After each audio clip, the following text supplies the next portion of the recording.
When we look at the Adriatic coast, we quickly notice that the coastal areas are quite unevenly distributed.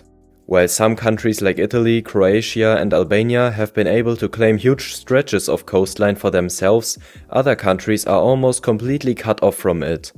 In a previous episode, we already looked at why Bosnia has almost no access to the sea. Today we want to look at another country that has lost its coast piece by piece in history, Slovenia.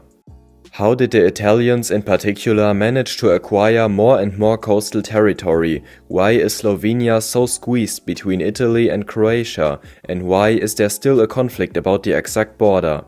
We look at all these questions and the exciting story behind them in today's video. When Italy united for the first time in the second half of the 19th century and the Kingdom of Italy was formed, the national borders look different than they do nowadays. We see, first of all, that it had much less territory in the north. The region of South Tyrol is particularly noticeable here, but so is the coastal region around the city of Trieste. Both regions belonged, as they had for many centuries before, to Austria, which in the meantime has merged into Austria-Hungary. But especially the Adriatic province, which was called Julian Veneto, played a very important role for the Habsburg monarchy. Here, for centuries, was located Trieste, the most important port of the Austrians, and from here it was possible to open important trade routes and even undertake colonial ambitions. But as we know, the situation changed completely with the First World War. Austria-Hungary broke up, and Italy was now on the side of the victors. Both states had fought each other particularly hard on the border of South Tyrol and Julian Veneto, and Italy now demanded these regions as a tribute to victory. And the Allies complied with this demand. In the 1919 Treaty of Saint-Germain, the regions were officially awarded to Italy, with Italy even receiving the Adriatic coast up to the Istrian Peninsula. So this was even more than they possess today, since Istria today belongs to Croatia and the coast north of it, yes, to Slovenia. South of it, the kingdom of Serbs, Croats and Slovens was created, which was the forerunner for the later Yugoslavia. But Italy wanted even more. Especially under Mussolini, on the one hand, a strong Italianization policy was carried out in the region.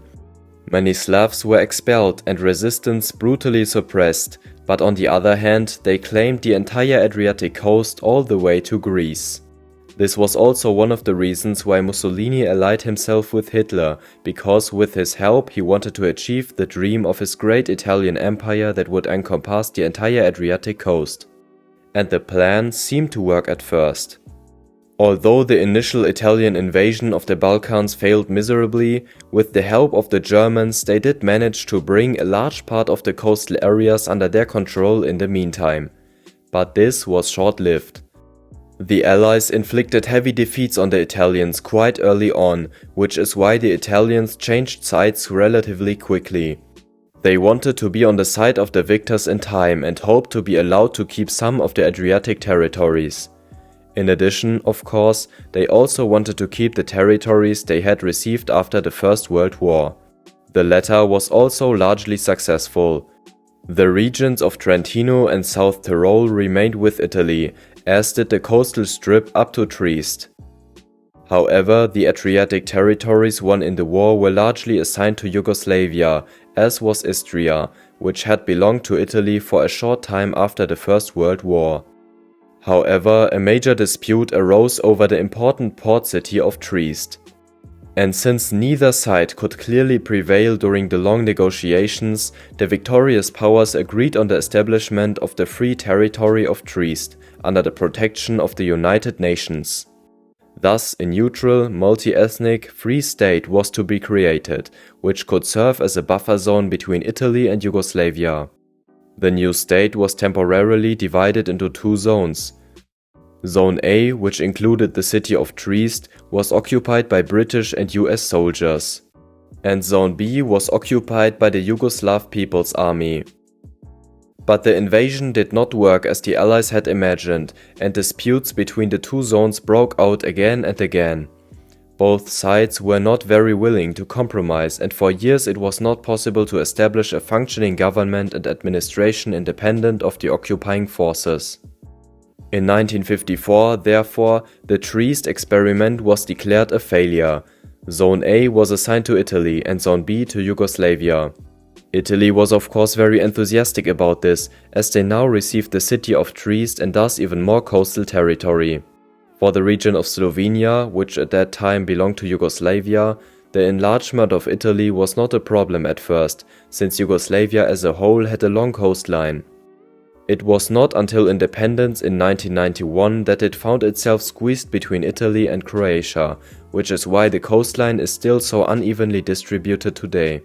Until today, there are disputes between Slovenia and Croatia about the exact course of the border and the Slovenian access to the sea. In particular, a fierce border dispute has flared up over the Bay of Piran. The European Union then set up an arbitration tribunal, which in 2017 awarded 3/4 of the bay to Slovenia.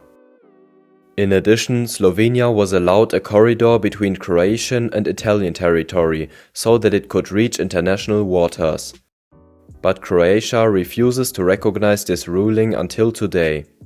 Both countries then increased their police presence near the border to bolster their respective positions. Slovenia also lodged a complaint with the European Court of Justice, claiming that Croatia was not abiding by its rulings. But the court declared that it had no jurisdiction over the issue, so the conflict continues to smolder to this day.